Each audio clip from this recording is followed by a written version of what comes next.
Buyanga toswera chibhona rongodongonzwa nyaya kuti kumbori nechi ende zvazisinombomira musha ingandida ndisipo ndadzoka muri yeZimbabwe ndauya nema-updates zvekare kana ndatoya kudai soza kuti zvatotanga timu rangu reri yamamonya vatinobatsirana navo kusumudza ZANU-PF nenzeve kunge zvandakaita kudai so tichirovera pasi kuiti bhuka kana watosvika panapa chingodaidzira kuti halo wobva watudza kuti uri kuona uri kupi zvamanje manje ndiri kusangana nema-updates zvinhu zviri kuitika inini ndiri munhu wekungoti andikangodai so ndinozvidawo futi zvekuti vanhu varwisane vanhu vanikire musoro especially kana vari mapolitician because politics haisi nyaya yechitendero haisi chechi kana kuti chinchi politics panoda kuti dzimwe nguva isimbi dzinenge dzichikwizana dzinenge dzichinikina saka kana muri vamwe vekuti munenge chiboikanawo nazvo handichazokukumbirai sori time but zvamanje manje kana uri panapo ndizvo tinodedzera kuti pasi neZANU-PF kunge zvandinoita inini tanga nekulike this video right now kuitira kuti ZANU-PF yacho iboikane. Zimbabwe's Vice President General Constantino Chiwenga warns corrupt businessmen that their day of reckoning is undoubtedly coming. He could have simply picked up the phone and spoken to Kuda Tagwirei, who insulted every Zimbabwean who is not a tenderpreneur as foolish. Corruption will not be defeated by speechless. It will be defeated by the courage to hold the untouchables accountable. Until then, these warnings are nothing but noise from those implicit in the road. Kana mchinga matona nda kutotanga kudai so nyande tatombota zvinhu zvacho tichiseshena tichitraina inenge box ndika kudai so right vachiwenga vabuda inozoti nyaya iripo is very simple panapa yekuti tingofanira kuonesana panapa pane zvimwe zvinhu zvekuti su politics dzatakuda kunzwa izvezvi takuda dziri pa next level dzaya dzekudhara dzengoblema kuti ninga kudai so tofanira kusvika panguva yekuti tomboti idzi takuda kudzisa paside tochimboita politics dzekuudzana fair so kuti iwe uri kubhaiza ukaona tisati ready kuita izvozvo hatisati ready for politics but nyaya iripo ingori simple. Tagwirei ndiye ari kunangwa apa kana tikanzwa kuti nyaya yezvigananda tingotanga kufunga kuti Tagwirei chivhayo and list richingodzika rakadaro rakaenda handiti but we are sick and tired nenyaya yekuti panhu panozongotanga kutonzi manje ndiri kuuya pane kumwe kungovhundutsirana kana kuda kungodzvowo kungoningirikina vanhu vanopedzera vasingachatyi. What I'm saying is VP Chiwenga, I think it's high time so kuti mudhara mumboita plan so ngosumuka mukabata chigananda nenzeve mombochikanda kana kuti chisumudza nedumbu kudai so mochikanda kuchigananda one chete at least tinotanga kuva nekusununguka because iko zvinezvi semaZimbabweans to be very honest taneta takungoti takangonzwa nyaya tavatati mangwana zvakuda kutoita totoita hope tototanga kutodidi vamwe vanobva vatonzwa kuti mumwe anobva asumuka ngatino timbonyoratidzira kwakati obva atopinda murodhi vamwe izvozvo vari kungoraramawo nemari dzevanhu idzodzi vachingotaurawo zvemarevolutions izvozvo zvizhinji zviri kungoitika saka it's high time yekutipirana fair so but anyway nhasi I'm in a good mood handisuda zveviolence please muri yeZimbabwe kungoolesana handisi mood yeviolence mashoko aripo ari kungotaurwa ari simple panapa ndiye kungoti vari kungoti mazuva enyu aya imimi vanhu vari kungoita mari isiri kutreseka isinganzwisisike isinganzwi kuti inobva nekupi zvemakombani zvinoshandirwa business inoda strategy obva wadii uchibuilda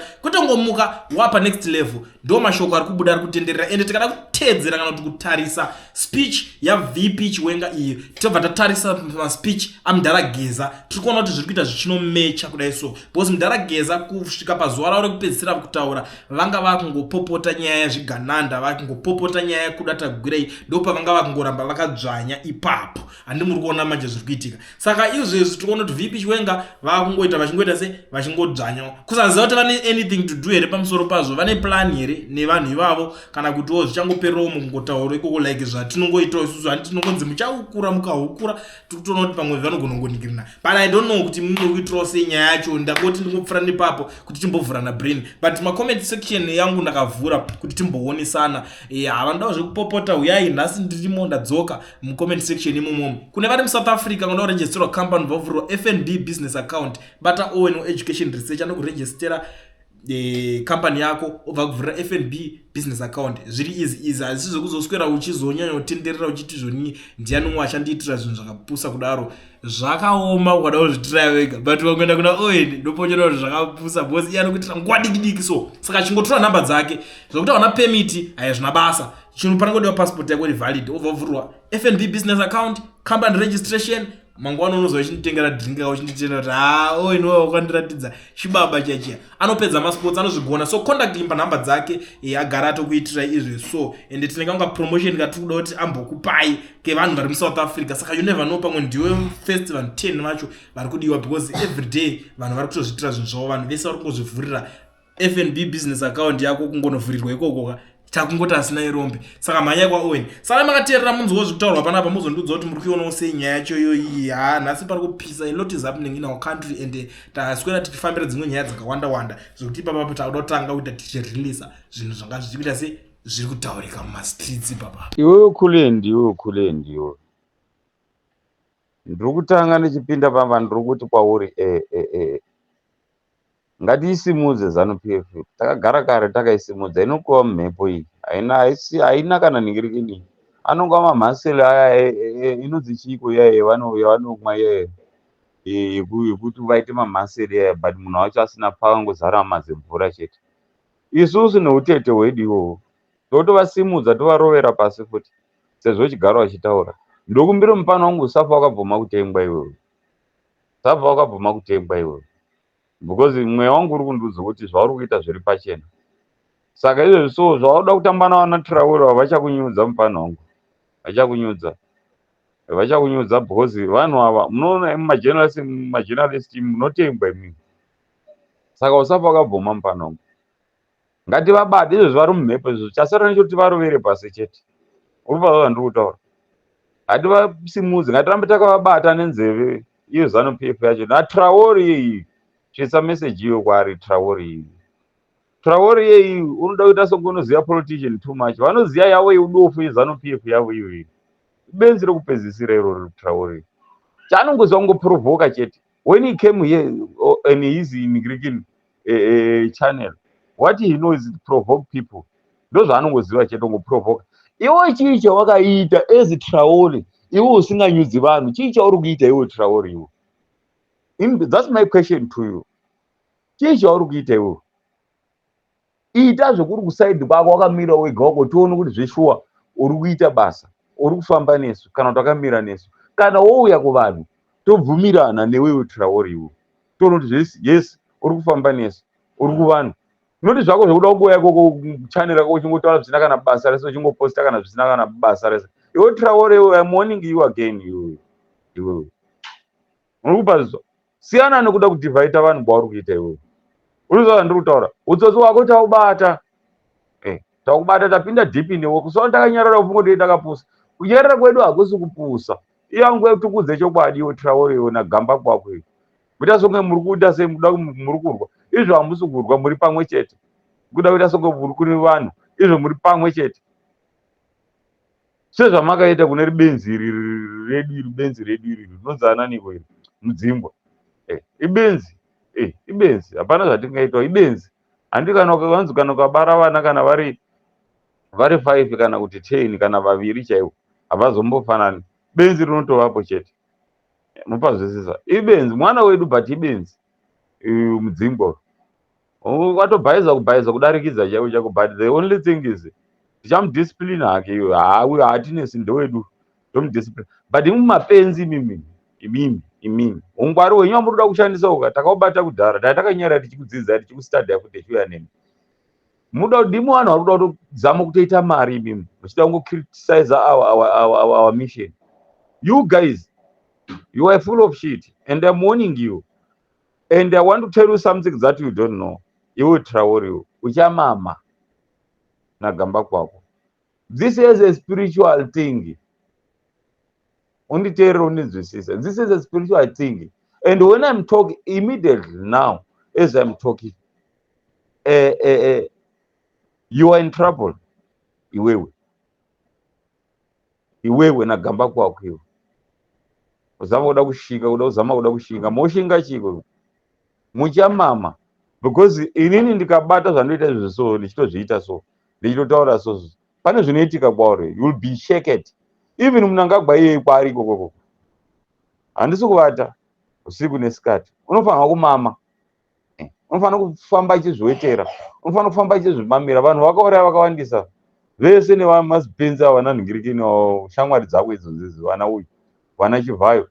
naana Tagwirei vese mese handikakuverenga handingakupedze because makawanda zviganana handingakupedze.